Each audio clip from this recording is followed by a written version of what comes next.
نحمده ونصلي على رسوله الكريم اما بعد فاعوذ باللہ من الشیطان الرجیم بسم اللہ الرحمن الرحیم۔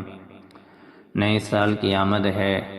پچھلا سال جو ہمارا گزر رہا ہے، جس کے چند دن باقی ہیں، ہمیں چاہیے اس پر خوب استغفار ہو، اللہ کے دربار میں خود معافی مانگی جائے، کیونکہ انما الاعمال بالخواتیم، اعمال کا دار و مدار خاتمے پر ہے۔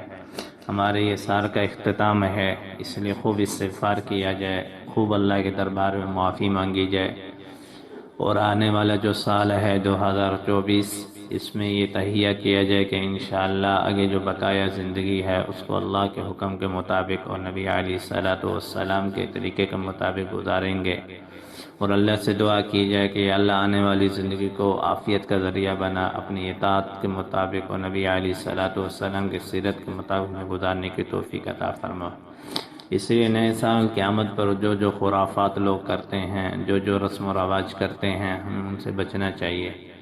ہمیں تو اپنی زندگی کی فکر کرنی چاہیے، کیونکہ حسن بصری رحمۃ اللہ فرماتے ہیں زندگی اوقات کا حصہ ہے، اگر کچھ وقت گزر جائے تو سمجھ لو زندگی کا کچھ حصہ گزر گیا۔ تو یہ نہ سمجھیں کہ وقت گزر رہا ہے تو ہماری زندگی نہیں گزر رہی، بلکہ وقت کے ساتھ ساتھ ہماری زندگی بھی گزر رہی ہے۔ جیسے 2023 مکمل ہونے والا ہے، تو یہ ایک سال گزر گیا تو ہماری زندگی کا ایک سال کم ہو گیا ہے۔ اس لیے میں بھی کوشش کروں، آپ بھی کوشش کریں کہ اپنی زندگی کی فکر کریں، اور اپنے اللہ کو اور اپنے پیارے نبی حضرت محمد صلی اللہ تبارک و تعالی علیہ وسلم کو راضی کرنے کی کوشش کریں۔ نئے سال کی آمد اللہ کی اطاعت پر ہو، اور جو سال گزرنے والا ہے اس کا اختتام بھی اللہ کی اطاعت پر ہو۔ اللہ ہمیں عمل کی توفیق عطا فرمائے۔